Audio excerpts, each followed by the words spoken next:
Next, we have Anaximenes. I know, very similar names. If you want a simple way to remember it, all their order and their thoughts. Um, Anaximander, with his comes first and is all about the realm of the opposites, right? The infinite realm of opposites.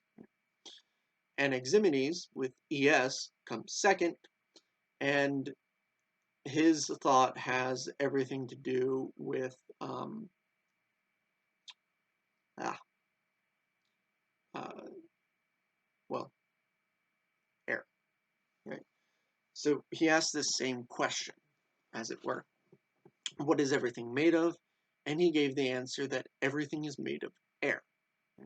So he's the student of Thales, and he borrowed, in some ways, equally between, uh, his teacher Anaximander and his teacher's teacher Thales. Although Anaximenes clearly borrowed more from Thales' own thinking than he did from Anaximander's, at least from what records we have available to us. This seems more in line, right? Anaximenes' answer of error is more in line with Thales than with the abstract notion of the Empyrean. Uh, so Anaximenes thought that everything is made of air, and that the quantity of air determines the quality of the object. Right? And what does that mean? Well, if you have more air in the same space, then the object is going to be more solid, right? He thought that air came in sheets, right? Or threads, right?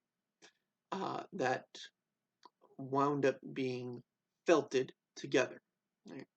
And from what little record we have of Anaximenes, we know that like his family, or we suspect rather, that his family was uh, leather workers, right? And if you've ever worked with leather, then you know that part of the process of leather working is taking individual strips of leather and flattening them out, especially if you're building, like making armor. Like if you do LARPing or cosplay or something like that and you work with leather, you'll know this, right?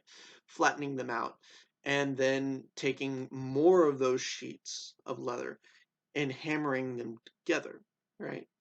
The more that you can put on top of each other, the stiffer and more rigid the object becomes, right? The more that you can felt together. This is the process of felting, right?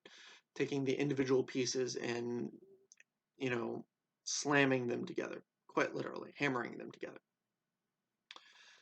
Uh, so there were three aspects of Anaximenes' thought that play into this idea that everything is made of air, right?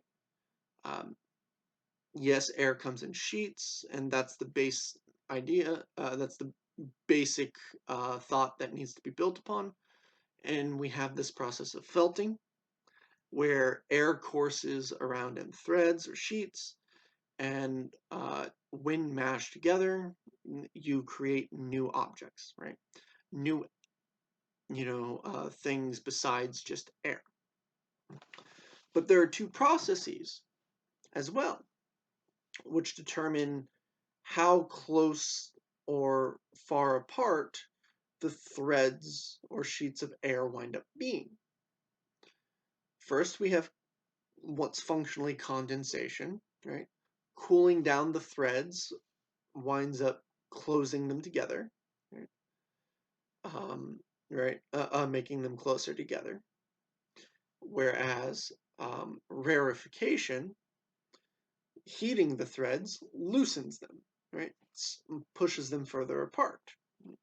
And we see this in, you know, uh, we actually see this in, science today, like in water, like you heat or, observe water molecules. If you have them at room temperature, they move at a certain speed, they're a certain distance apart, right? They're fairly close, they're kind of close together in its liquid state. But if you heat them to the point where the water becomes boiling and starts becoming steam, right, the molecules get further and further apart. They're in an agitated state. And the reverse is true with, condensation, right? If you freeze water, you go from liquid to solid, which brings the molecules in closer contact. So this is like an early form of, the transitioning between states of matter. Right? Again, early philosophers did a lot of thinking that was awfully like science, and insofar as they were natural philosophers.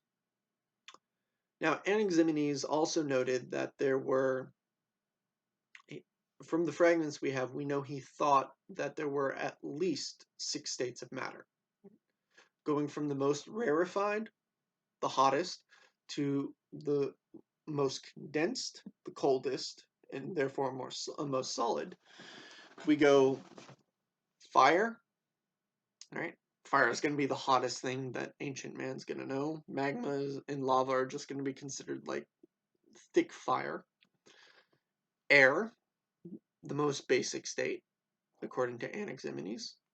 And then we have, interestingly enough, the sea breeze, which makes sense if you think about it. If you've ever been on the beach and had the wind blowing from the beach to you, it's colder than most wind typically is.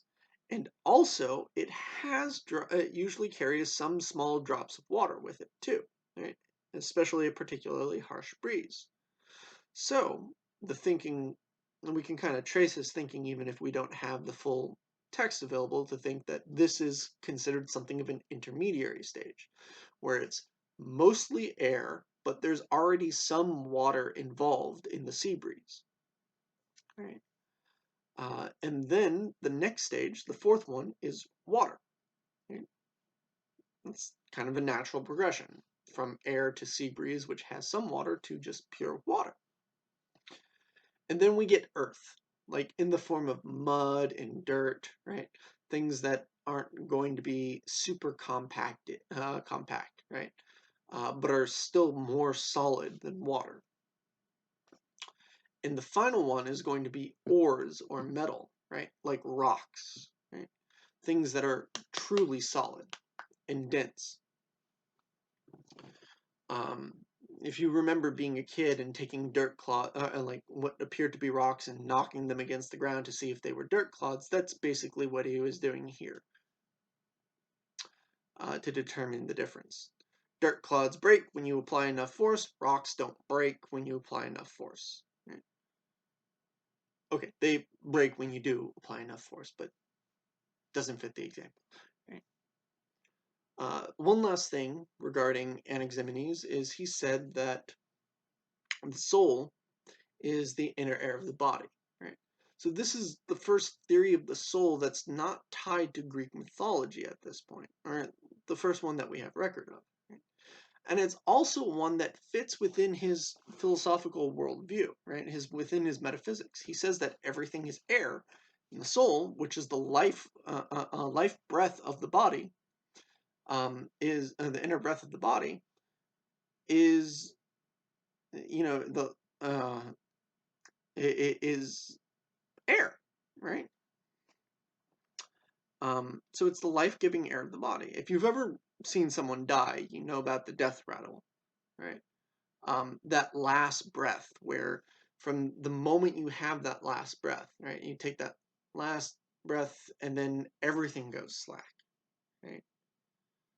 Muscles usually have some minor amount of tension, and everything from constant twitching and electrical impulses that go through them.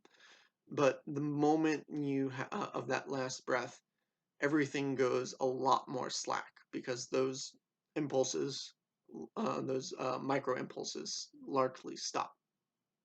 Right? There might still be a few twitches here and there, electrical signals going off here and there, but the whole body deflates on itself. Right? So from observing that, he saw something that could fit into his philosophical worldview, his metaphysics, and he added it to it. Right? He wasn't the last person to provide a theory of the soul amongst the pre-Socratics, but he did start the trend, as far as we know.